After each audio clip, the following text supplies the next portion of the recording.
नमस्कार दोस्तों, आपका फिर एक बार स्वागत है मेरे YouTube चैनल में। और आज हमारे बीच में बैठे हैं श्री तिवारी जी। और तिवारी जी हमारे सामने एक बहुत ही प्यारी उम्दा कहानी प्रस्तुत करना चाह रहे हैं। तो ठीक है तिवारी जी, आगे शुरू करिए। जी जी।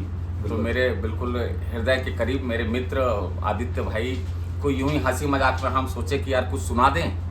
तो आदित्य भाई बोले कि मैं YouTube में ही रिकॉर्ड कर लेता हूँ। मतलब ठीक है, इट्स ओके, कोई दिक्कत नहीं। एक्चुअली में हुआ क्या कि जो मदर्स डे है, तो मदर्स डे में कुछ चीज़ें चल रही थी और सभी अपने माँ को बहुत ज़्यादा प्यार करते हैं। तो फिर मैंने सोचा कि मैं कुछ मदर्स डे में स्पेशल कुछ भावनाएं हैं जो कि लिख देता हूँ। हालांकि कुछ विशेष नहीं है, बस भावनाएं हैं जो लिख रहा हूँ, जिसको थोड़ी शब्दों में पिरोने की कोशिश किया हूँ। तो मेरे कविता की शीर्षक है माँ। माँ।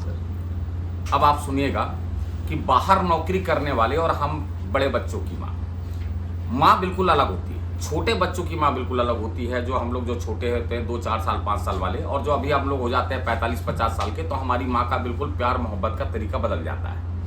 इसलिए चालू करता हूँ कि बाहर नौकरी करने वाले हम बड़े बच्चों की माँ अलग होती है। भावनाएं हैं जो लिख रहा हूँ, समझिएगा। माँ का सुखद अनुभव अनोखा होता है। माँ का सुखद अनुभव अनोखा होता है। छोटे में कुछ और, बड़े में कुछ और होता है। मुझ जैसे बाहर नौकरी करने वाले और ससुराल जाने वाले लड़कियों से पूछो कि माँ का प्यार कैसा होता है। अब सुनाता हूँ कि महीनों बाद जब हम माँ के पास जाते हैं तो खुशी से उस पर प्यार आता है, पर जब खुशी से रोकर महीनों बाद मिलती है तो कलेजा फट सा जाता है।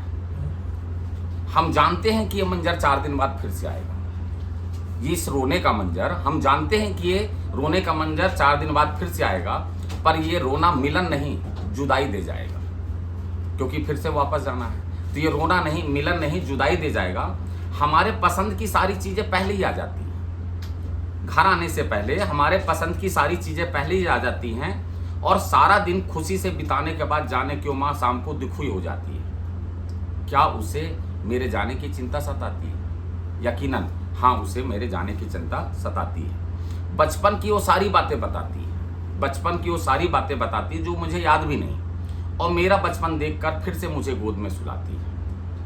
मेरे पके बाल देखकर, मेरे बाजू के पके बाल देखकर मचल सी जाती है, और वो अपना 4 दिन सारा दुख और तकलीफ मुझसे छुपाती है। मेरे पके बाल देखकर वो मचल सी जाती है और 4 दिन अपनी सारी बीमारी मुझसे छुपाती है। हम ज्ञानियों से कभी कभी डर भी जाती है। हम ज्ञानियों से कभी कभी डर भी जाती है, और मैं तेरी माँ हूँ कहकर फिर रौब भी दिखाती है। जनरली होता क्या है कि हम लोग अब ज्ञानी हो गए हैं, नहीं माँ तेरे को नहीं मालूम, ऐसा नहीं होता, वैसा नहीं होता। तो उस पर ये चीज़ है, क्योंकि अब हम लोग को लगता है कि हम अपनी माँ से ज़्यादा बुद्धिमान हैं। तो हम ज्ञानियों से कभी कभी डर भी जाती है, और फिर मैं तेरी माँ हूँ कहकर रौब भी दिखाती है। हमारे बच्चों को देखकर हमारे बचपन में खो सी जाती है। हमारे बच्चों को देखकर हमारे बचपन में खो सी जाती है। कभी कभी हम बड़े बच्चों की माँ खुद बच्ची बन जाती है। कभी कभी हमारे बड़े बच्चों की माँ खुद बच्ची बन जाती है, और रो रो कर रुकने के लिए जिद पर अड़ जाती है। हम बड़े बच्चों की माँ, हम बड़े बच्चों की। बहुत बढ़िया सर, बहुत शानदार, बहुत ही बेहतरीन आपकी कहानी माँ के ऊपर। आपने बहुत ही अच्छा माँ के अपने स्वभाव को इस वीडियो में जो करो के बताया है। बहुत ही सुंदर सर, बहुत बढ़िया, धन्यवाद।